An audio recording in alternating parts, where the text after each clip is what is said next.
Hello and welcome to Unrestricted Lore Fair's Beacon Space, and welcome to a BBTV broadcast brought to you by your host here, Anchor X Stortis, and my co-host, Anchor L. Calbrecht. Welcome on in, everyone. I hope you're having a fantastic day, and hope you're enjoying the weekend. It's been a longer time between our last stream and this lore stream, but regardless, um, Cal, could you say hi just to make sure people can hear you? Oh.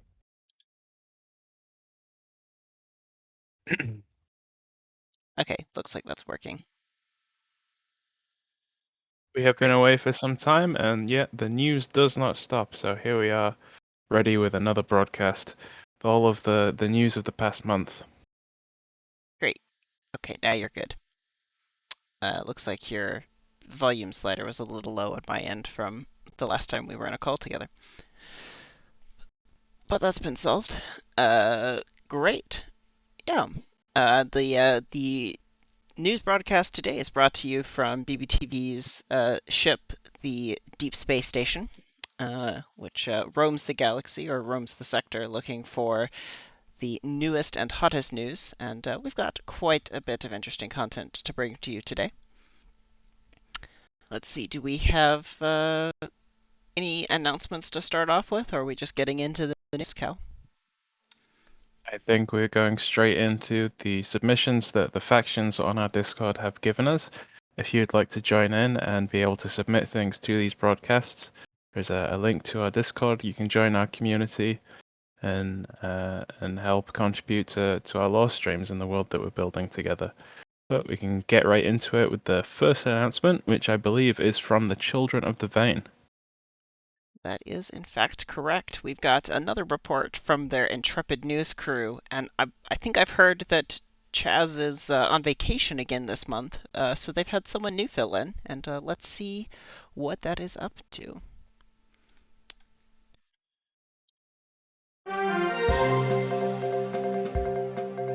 Hello, Beacon Space. This is Trey Grin filling in for your favorite reporter, Chaz Gusto Prime, while he enjoys his vacation on Icaros with his family. We wish you well, Chaz. Since our last report, interstellar transit all across the sector has been booming, with big things on the horizon for trade and tourism. Coming out of the Children of the Vein this cycle, officials have announced the christening of the new Archbeast Emancipation, formed from recycled biomass out of the birthing pools of Helositis. Following its birth, Archbeast Emancipation was deployed to Moss for additional logistics support and guidance with its sister vessel Archbeast Deliverance. Sources indicate that this Archbeast will be fully operational by the end of the cycle, and will effectively double Vein high-volume shipping and transit throughput throughout the core. In a related story, Vein Strike Fleet Rites of Spring has begun its first exploratory journeys beyond the core into Sector North, with scientists and explorers helpful for exciting new discoveries in the near future. In other news, we at BBTV would like to advise our viewers to take extra precautions while traveling this holiday season. Travelers are advised to be wary of a recent string of shipping, cargo, and transit scams in the Telos orbital region.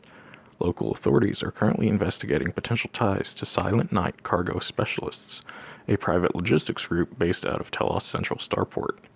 Keen viewers will recall that the Silent Knight headquarters were destroyed months ago during operations carried out by Vein operatives while securing the planet.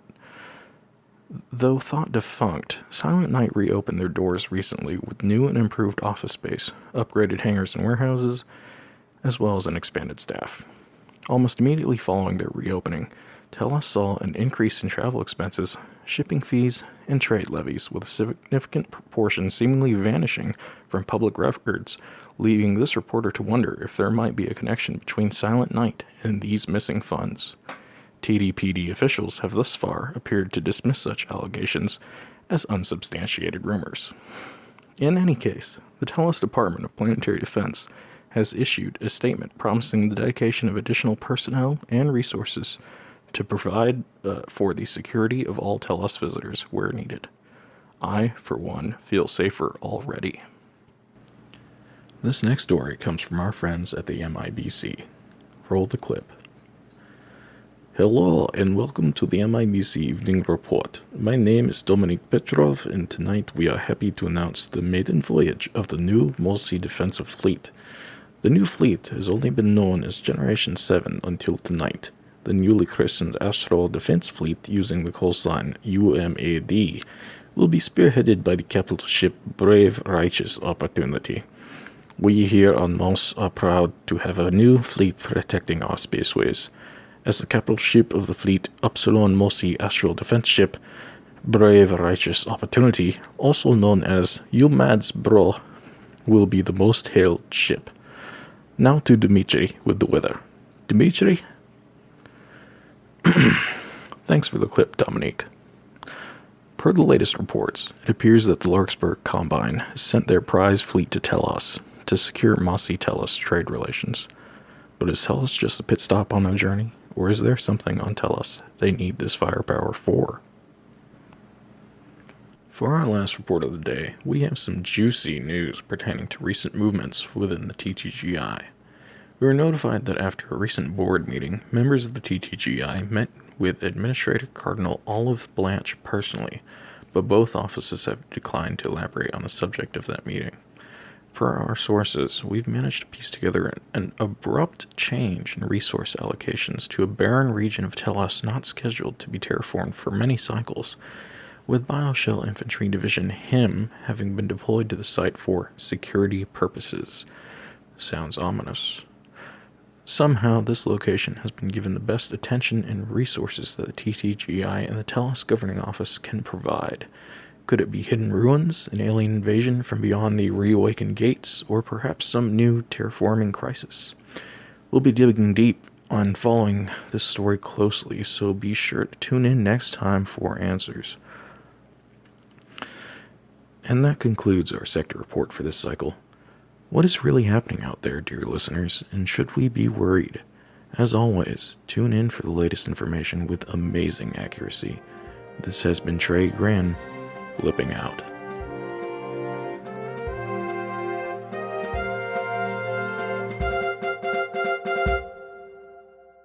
Thank you for that report, Trey.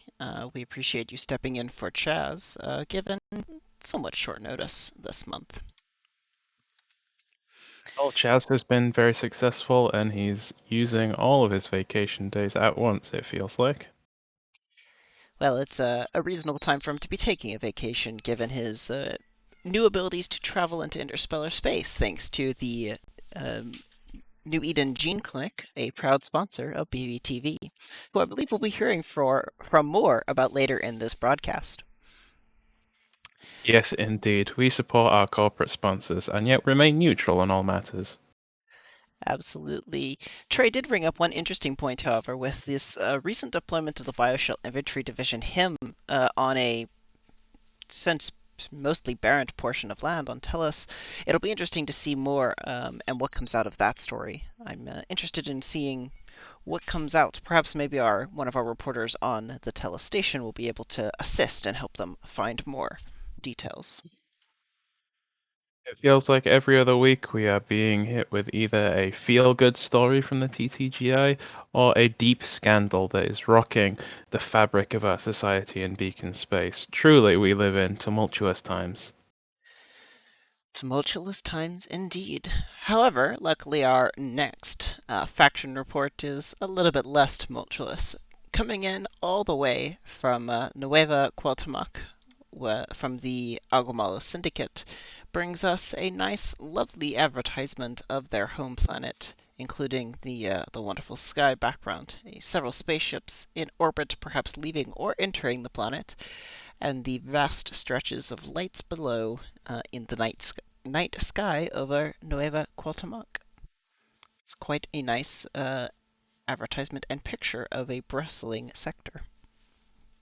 I believe last month the Advertising Bureau presented to us the snowy countryside, and now we're getting to see some of the nightlife. Be sure to check out the franchise of the Cactus Oasis Bar and Casino in orbit of Nueva Coimtoc. Absolutely. All of our corporate sponsors require their appropriate callouts. With that, we thank the Ogumala Syndicate for their contribution and the wonderful work of art. If you want to find this in more detail, and I'm sure just like the Children of the Vein newsreel, they'll both be available in the Discord channel, probably slightly after the stream, if not even now, as most people are very on top of sharing wonderfully created content. Coming up next, we have a continuation of the Assembled Commonwealth's surprising revelations from last month regarding their assembly and having to have one member of royalty step in to cast an emergency vote using some ancient portions of the different laws. It'll be quite interesting to see how that continues, and I believe we have an updated report from our affiliates on Iderest. Can you bring us in on all the latest, Cal? Certainly can. This report comes from Erin Langer from the Idarai News Network in Ancon. As you know, BBTV centralizes news sources from all over the sector, and due to ancient tradition, recording devices were not allowed in the session. So we have this written report, which I will relay to you now. Erin writes, the first session of the Supreme Court has concluded with the judges swearing their oaths of impartiality and the opening arguments from Bjorgen and Niehaven heard. However, if today's session is any indicator, the following week of sessions will not be pleasant. The tension between the counsels of Bjorgen and Niehaven as they made their opening arguments was suffocating to all in the court, made worse by the shouts and cries of the protesters outside. The level of animosity was expected, a reflection of the clashes during the Assembly vote to convene this emergency session of the Supreme Court. When the Assembly was summoned last week, many hoped that it was a sign that the two sides could set aside their grievances, yet these hopes were quickly dashed. Representatives broke the seating arrangements, sitting along faction lines. All attempts to start the meeting were unsuccessful due to constant barrages of arguments from both sides. The clamour was finally silenced when Representative Senwin, assisted by Representative Lange, called for order in the chamber. With calm restored, the business of the Assembly continued, only to be interrupted once more, this time by representatives from Niehaven. They were calling for the formation of an emergency Supreme Court. Its purpose? To decide on the legality of the intervention by Representative Senwin. The vote quickly passed with the 2/3 majority required, and the Assembly dispersed. And Erin writes, we return to today. The city of Ancon was chosen to host the court, seemingly neutral site accepted by both parties. However, the scene in the courthouse quickly put an end to that notion.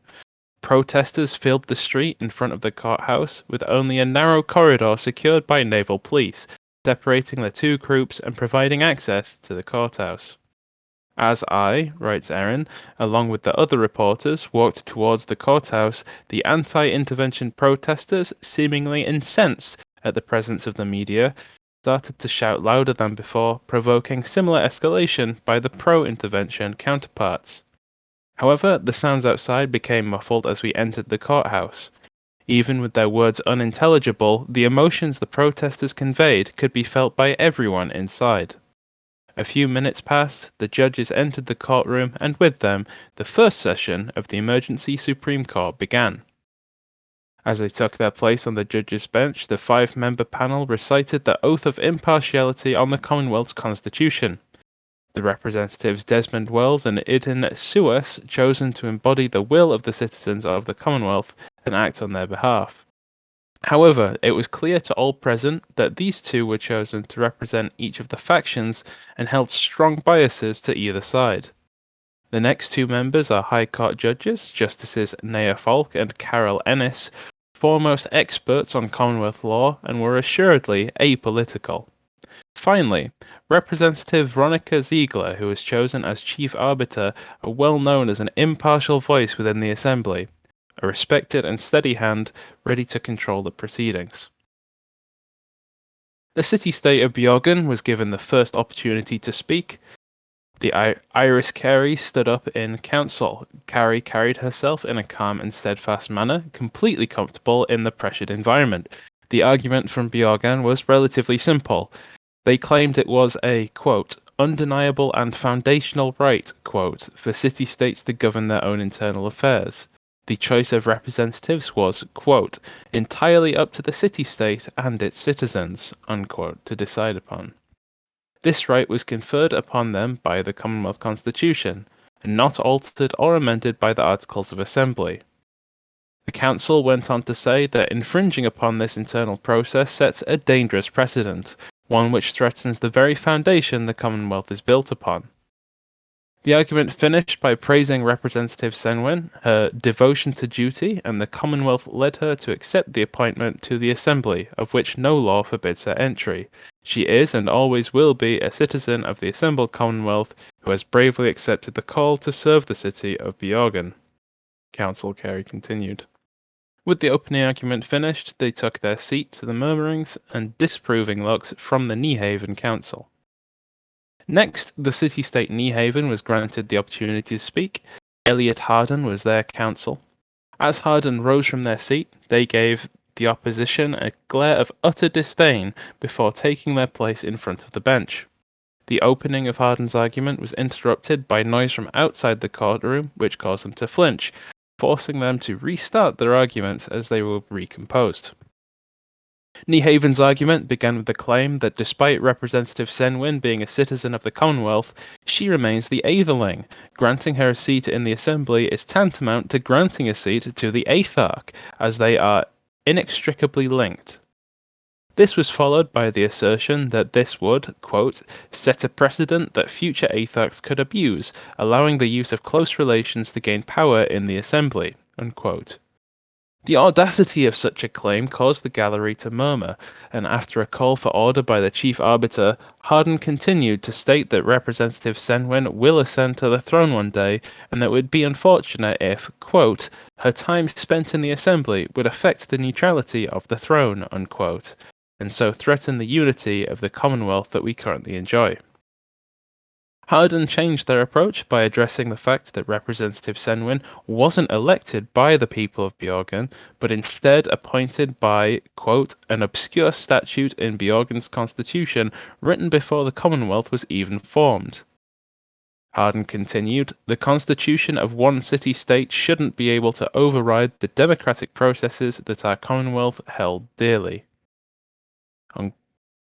Appearing quite agitated, Harden returned to their seat as the chief arbiter declared the first session over. With the session ended, the gallery began to discuss the arguments made, and, Aaron speaking, from the snippets of conversations I overheard, it seemed that Carey's clear arguments and composed nature had won the majority of the gallery opinion. As we made the exit of the courthouse, it became clear that there had been an incident outside. A cacophony of shouts and cries were coming for the protesters. Some were calling for calm, while others demanded retribution. Protesters struggled to break the police line, trying to engage each other. From my vantage point, I could see a circle of pro-intervention protesters protecting and trying to care for a barely conscious individual. Blood was pouring from a head wound caused by a projectile thrown from the anti-intervention crowd. Quickly, more naval police arrived, bolstering the few that were holding part the few groups, and were quickly led away in case the violence escalated. It was this scene that brought into supreme clarity the importance of this session and these proceedings, and the hope that its conclusion would calm tensions and prevent further unrest. That was Aaron Langer reporting for the Idarai News Network in Ancon. Thank you, Cal, and thank you, Aaron, for that report. We appreciate the updated reports from the news networks that are affiliated with BBTV, including the Idarai News Network. It will be quite interesting to follow this story over the next several weeks and months, in fact, to figure out how exactly the assembled Commonwealth will resolve this current crisis that is growing. Perhaps we'll hear more from other groups and individuals that may be led to support one side or the other, and even perhaps the actions the faction takes on a larger scale perhaps could have influence on this small individual encounter. It will be interesting to see how that takes place over the next several months.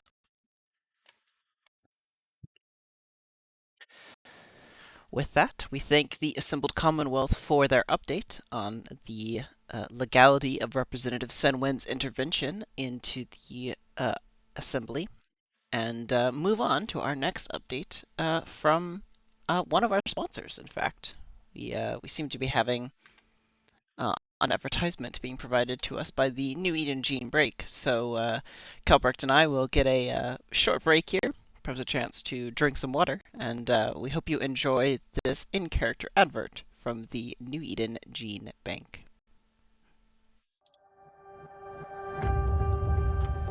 Become healthier. Become stronger. Become smarter. Become better. At New Eden Gene Bank, we offer plans and opportunities for people like you who want to break their limits and rise to new heights. Visit your local branch today for a consultation. New Eden Gene Bank. Be a better you. Proud sponsors of BBTV.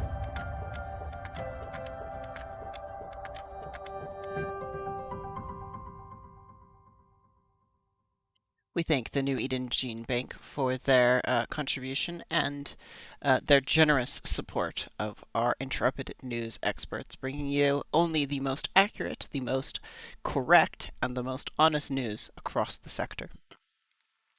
Their support is greatly appreciated, and I encourage all to go to the New Eden Gene Bank. Become a better you.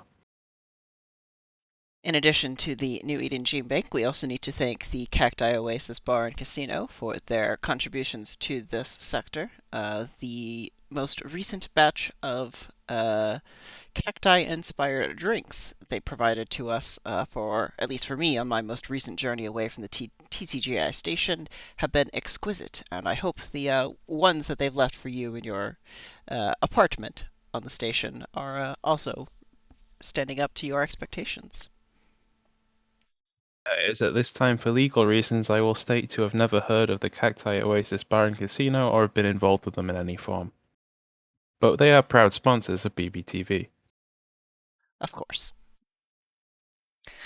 With that, we'll return to a few of our reporters on the TTGI station, in fact. We've heard from the Concord of Mutual Disdain, where they've provided a belated reply to our offices from a few previous questions that have been asked by citizens of the station, including astrotechnician Mary Jackson, who is continuing to warn everybody about a comet that is passing through the center system, along with the head chef Gabriella Aravind of Aravid's new restaurant. I'll read the Concord of Mutual Disdain statement for you now.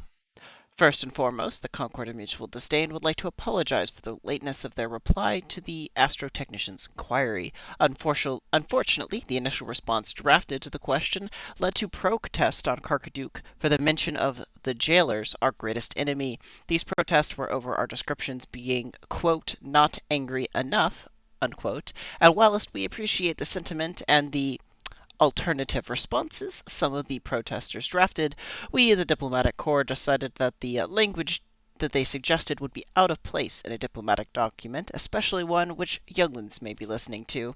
As such, despite the delay, we have elected to submit our initial response. The importance of the celestial event in question is not to be too interesting in and of itself, especially given its relative distance from the Concord space, but in what it represents. The endless possibilities out there, both benign and belligerent, a reminder that there are things still beyond our reach, yet they will not be forever. For the Concord especially, it is a reminder of our greatest enemy, the jailers, and all that they have done to wrong our people. As the Strovocaro event comes within the cosmic reach of Tellus, so too will the jailers one day find themselves in the cosmic reach of the mutual disdain.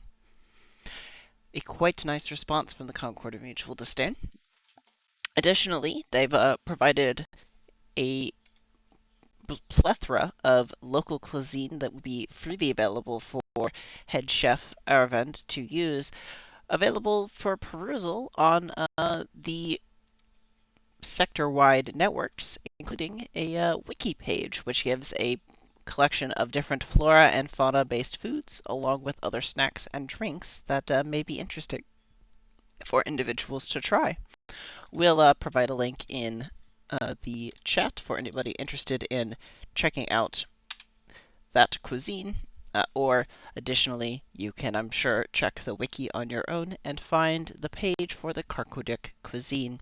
I think my favorite off of this list so far tends to be the Karkodik medley, which is a dish that features a variety of krill, shrimp, and oysters that are then cooked under the star's light through a vent in the rocks, as it is then glazed in sea honey and served in the shell of the crab. Do you have a favorite food from this selection, Cal? Have you had a chance to try any?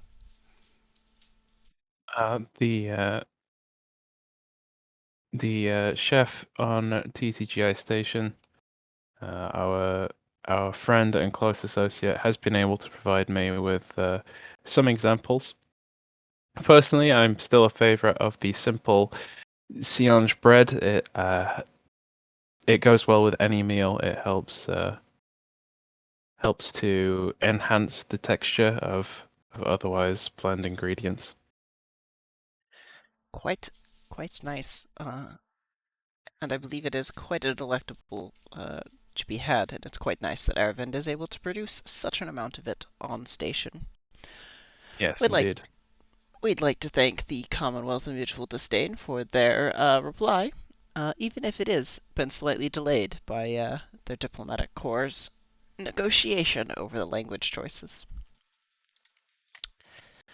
We did have an additional question this month for factions that were interested in responding from a tourist on the station. Tourist Teresa asked, on the TTGI station, I love coming to the diplomatic cab to sit in the arboreum to relax. What do people on your homeworld do to decompress after a long workday?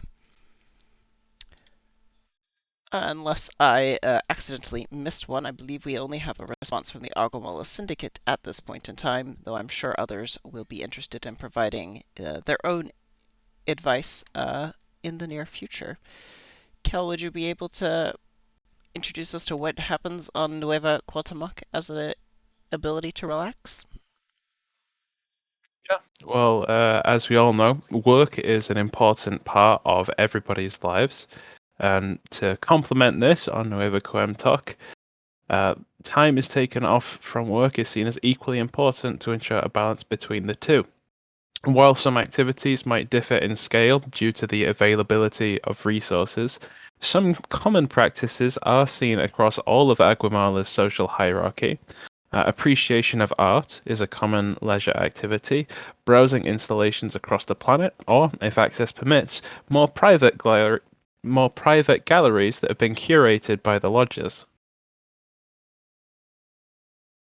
It's not all relaxing, though. There is some action. It's not uncommon for hunters to take up their own quarries alone or with a small band of their comrades, pursuing prey just for the thrill of it. Aguamala's leisure activities are as diverse as the people who make up its ranks, and for any given task, there's probably someone who takes part in it for relaxation. I'd like to thank the Agomala Syndicate for their words of relaxation on Nueva Cuauhtémoc.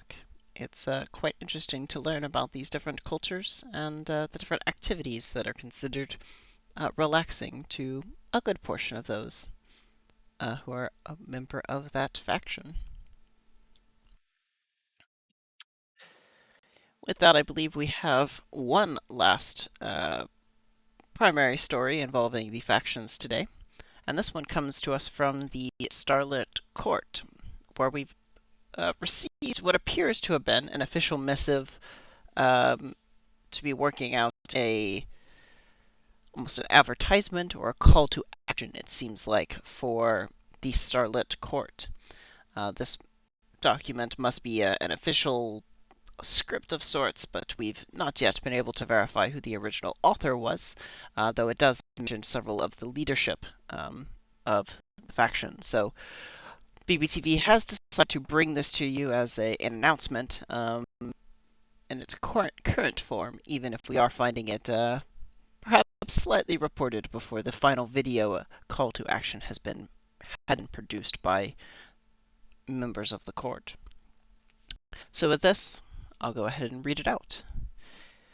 This is not a drill. I repeat, this is not a drill. All knights are encouraged to return to Sihi. All knights return to Sihi. The trail to our Holy Grail world has been discovered. The oracles and monks have been seeing visions of the High King.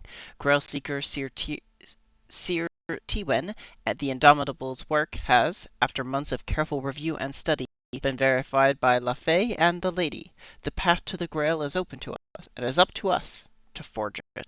The Council of Grandmasters have declared that a grand tourney is to be held, featuring 12 challenges in celebration of this news, in order to find our greatest knights. The winners of these events will be selected as the 12 Grail Knights, who will be given the honor and sworn duty to go on this perilous quest to find the Holy Promised World.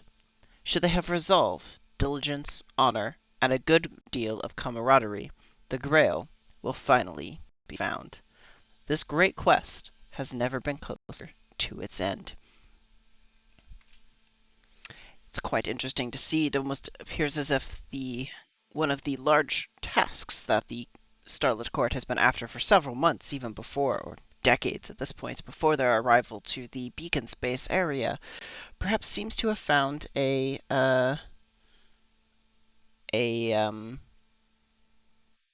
even centuries. No, yes, perhaps. And in celebration of this momentous news, which hopefully will become confirmed as time goes on, there are 12 challenges, as were mentioned. These include, as part of the Grand Tourney, a joust, a melee, sharpshooting, a hacking contest, an engineering contest, bee strangling, a speed mech race, a test of strength, a test of dexterity, a piloting challenge, a test of knowledge, and a test of virtue. All 3 of these challenges are said to be hotly contested, particularly within the Knights of the Order.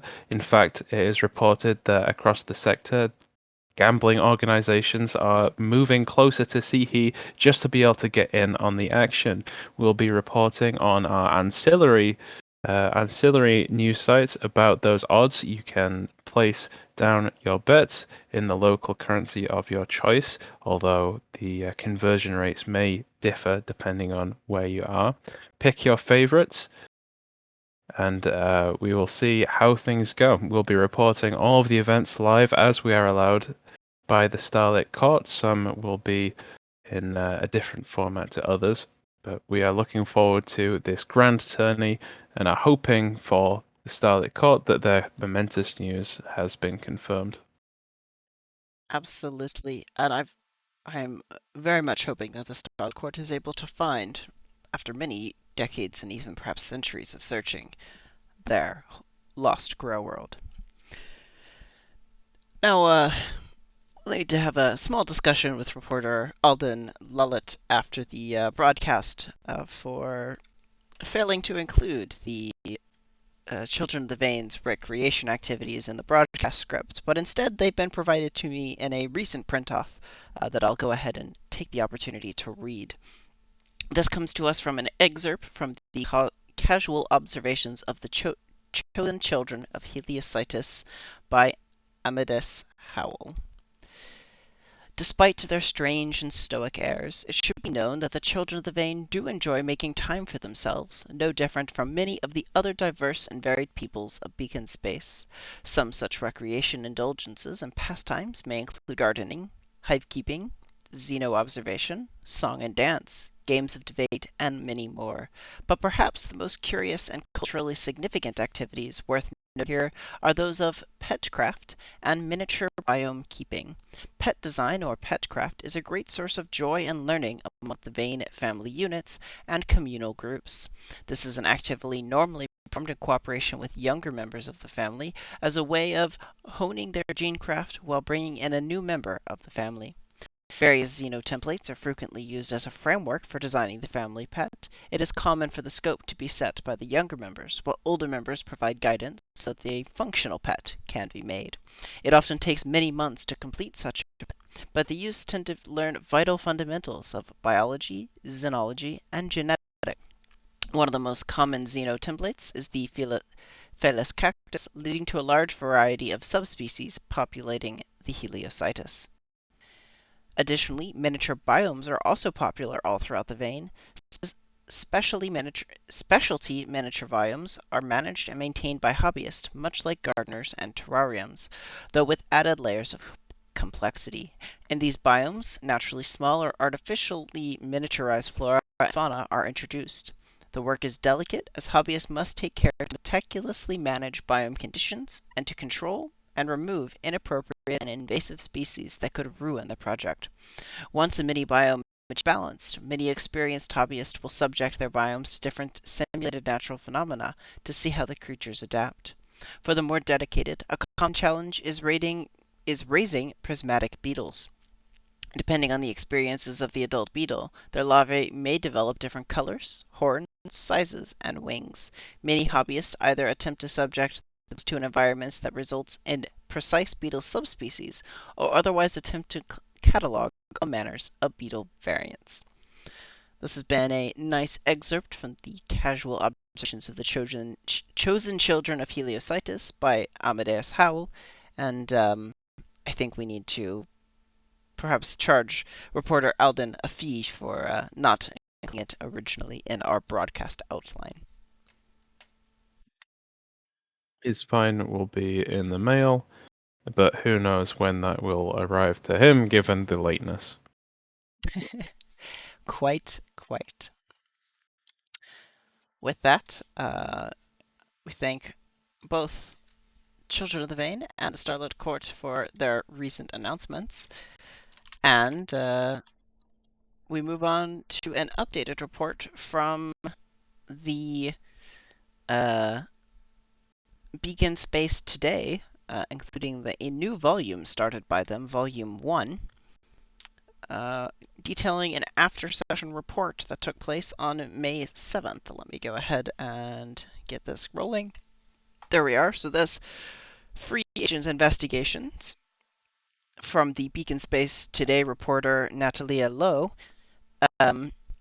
who's from Asta on Iderest in the city of Xena, reports on Free Agents investigations into the Arclight Association R&D facility being destroyed.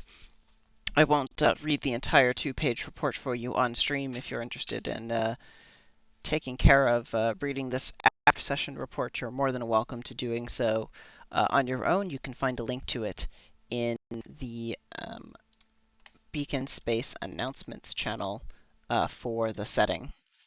It's in the announcements on Discord. And in short, though, to summarize up Natalia's reporting, it follows a team of 4 free agents that infiltrated and destroyed a covert production facility on the dwarf planet of Korast in the As system, and outlined some of the shenaniganry they got up to and individuals they may have interacted with. We are aware that the assembled Commonwealth is currently searching for the registered owner of the ship, the CS Wanderer, Leofic Crow, who has been pictured here, who was a native of the assembled Commonwealth from the city of Avalon, and who previously served in the Navy Aviation Corps. Anyone who may have encountered Leofic Crow in recent days is suggested to report their findings to local law enforcement so they can pass the information along to the Commonwealth. Additionally, a Korast pleasure relaxation facility, number 4, is currently on the search for one His Gaseousness Captain Caesar of the Rubicon, who we're told was attempted to be printed in this picture below. However, the publication we've received has this image redacted. It is unsure as to why this may have occurred or who this individual is, but apparently they'll have a bill outstanding that would needs to be paid in full. As we have been reporting over the last few months, free agent activity and the rumored free agent activity has been increasing across Beacon space. We urge any with information on these individuals to come forward and report it to BBTV or your local law enforcement. We'll be hoping the Beacon Times investigative reporter team will be able to bring you more updates as to what may find across the sector as they continue their investigation into these free agent activities. On and out of character level, that was our first free agent session. We would have had a video, but some technical issues meant that we can't unfortunately broadcast the session in full. Hopefully those will be fixed for all future sessions, and soon you'll be able to watch us play the Cypher System RPG that we're running. Unfortunately, since that first session, I've been very sick and busy with work, so we haven't been able to get another session going since then. However, they are planned, and we will be hopefully getting some more free agent sessions done soon. The sign up is open to everyone on the Discord, and the next sessions that are planned are Friday the 4th, 4 p.m. till 8 p.m. BST, and Saturday the 5th at 4 p.m. till 8 p.m. BST. If you are available for either of those sessions, let me know or speak up in one of the free agent channels, and we'll see about scheduling in players for those session times. For anyone trying to do the time conversion of BST, it is, I believe, UTC +1. So if you know your difference, it's that. If you're on East Coast US, it's 5 hours ahead. As we're Correct. Both Europe and North America are actually on daylight savings time at the same time right now, so the standard time shift applies, and we don't have the weird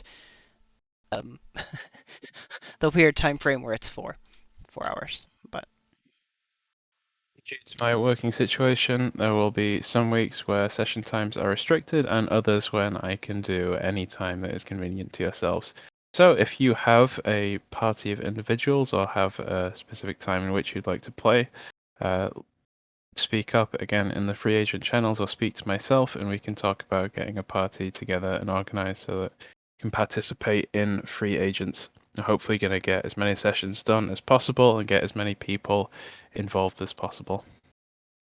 absolutely. And then perhaps over the next few weeks, we may be able to start seeing, you may start seeing us put together almost a sort of session pitch with a mission pitch in it, rather than showing up and having the mission sort of be selected for you. You may have the opportunity to find a group that wants to go after a specific mission, but that system is still incoming, as it'll require us to have enough options for people to pick from, and so that it's not just it doesn't become here are your options and it's an option of one. But hopefully Yep. we'll be able to get those out within the next couple of weeks, so people can have an idea of what mission they may be going on prior to the session starting. But anything else on free agents to remark on, Cal? Not this time. Nope. Just looking forward to getting to it. Free Agents has been very fun so far. Lots of people have made characters, and looking forward to doing some more sessions. Yeah, and we'd like to thank all the factions who have contributed some work, based on some questions from Cal, to help fill in some background entities that are lowercase f factions rather than uppercase f factions in the world. So different subgroups or different individuals that may have exist in your faction that can be GM controlled, and rather than they could have the opportunity to have unfortunate things happen to them by PCs. As we all know, PCs have a way of changing the other NPC layouts in unforeseen ways. So we thank everyone who's been putting together that content so that it's available and ready and able to show up on both the wiki and then potentially in sessions as notable NPCs. Along that line, there should be some text from the TTGI station. I have some writing I've been putting together on that. That should be going up on the Discord channel for people to take a look at, and then it'll make its way onto the wiki sometime after that.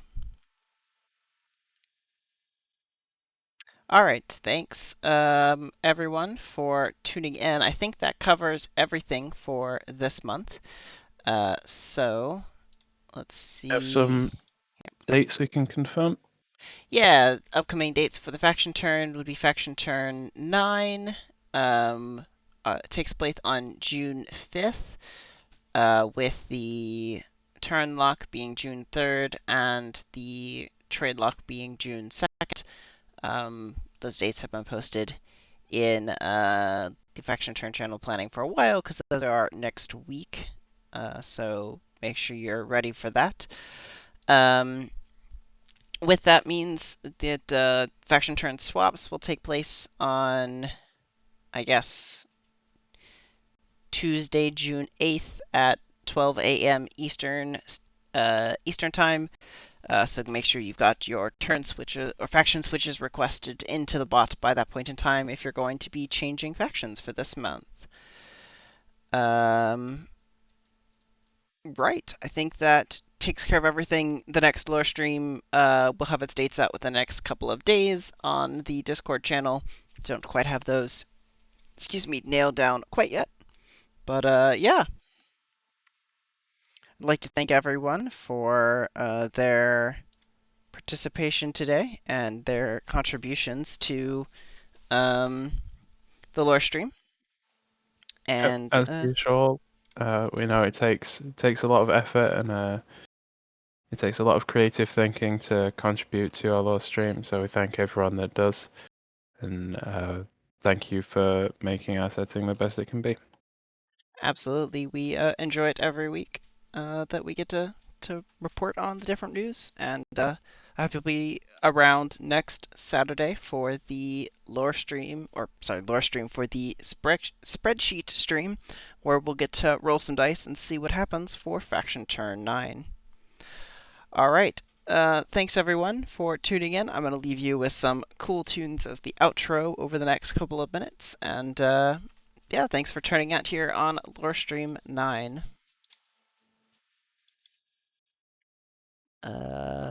Is it gonna play? There it goes.